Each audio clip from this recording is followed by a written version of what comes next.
Hello, everybody. I hope you all had a wonderful summer and looking forward to an outstanding school year.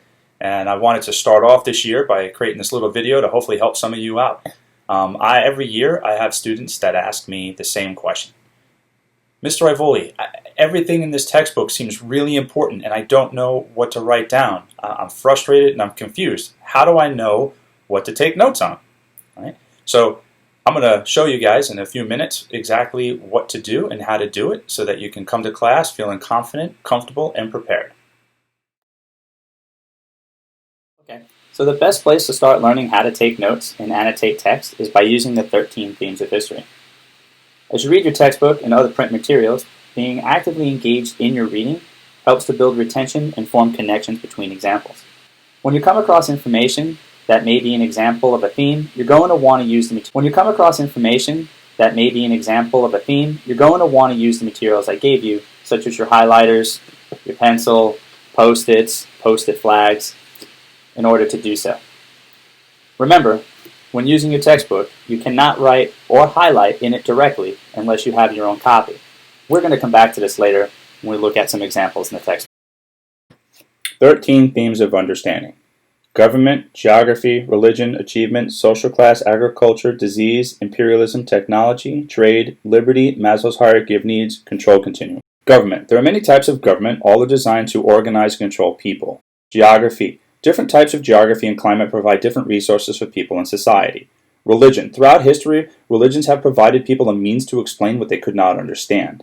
Achievements. Achievements are anything a person or group of people do to help improve their lives for the first time, like creating fire. Social class. How people are organized in society either vertically by wealth or power or horizontally by affiliation. Agriculture is used to describe how a group of people get food by farming, herding, fishing, or hunting and gathering. Disease refers to any kind of sickness that affects people, plants, or animals. The most famous is the Black Death.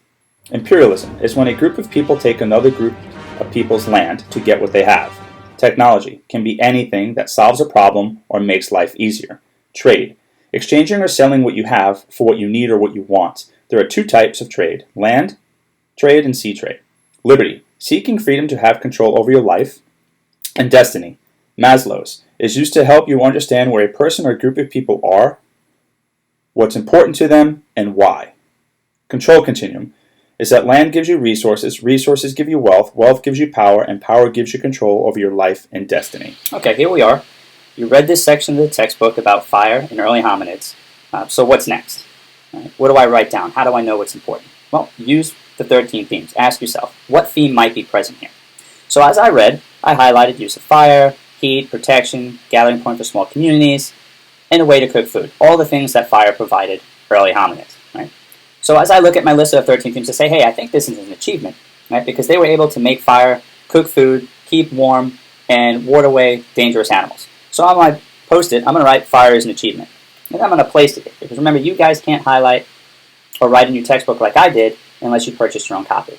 So many students will place their post-it right here, and they'll have it stick out on the side as if it were something like this, a post-it flag, so you can easily find it later. I'm going to recommend against that, strictly because when you have so many post-its in your textbook, it gets very difficult to find each one. I think a better use of the post-its is to place it right here in the text itself, right with your notes, right, your annotations right here. However, as I continue to think about this, I said, well, maybe it could be a different theme, or maybe it can be more than one. Right? Also, since the early hominids, used it to see in the dark and to ward off dangerous animals, maybe it could be a technology. So I'm going to write technology here. I'm going to put a question mark, and I'm going to remember, hey, I need to bring this to class and ask Mr. Ivoli if fire can be an achievement and a technology at the same time. Right? Additionally, as I read, I also remember seeing that being able to cook undigestible foods like fiber and animal meat helped early hominids to gain a lot of nutrients and vitamins that they otherwise would not have been able to get. And I know from science class that that's going to help boost my immune system, make it stronger. So if my immune system gets stronger, maybe that helps early hominids stay healthy. Right? So could it also be a non-example of disease, theme of disease? Right? So I'm going to ask again in class if this is a possibility. Right? So these are just a couple of quick, easy ways that you can use the themes to help yourself stay engaged while you're reading and ask a lot of questions, right? Another great question I think you should ask yourself all the time is, does this affect my life? Right? Does this affect me? Well, let's think about that for a second. You're probably not going outside and starting fires and making a campfire and cooking all your food outside and warding away wolves and other dangerous animals that might hurt you at night. But you do have electricity in your house. A lot of people have electric stoves that they cook on. You turn on a light switch so you can see in the dark. It's pretty similar, right? So you can make some comparisons to how you sort of use a modern day version of fire to do the same things that the early hominids did, right? Through the advancement of technology.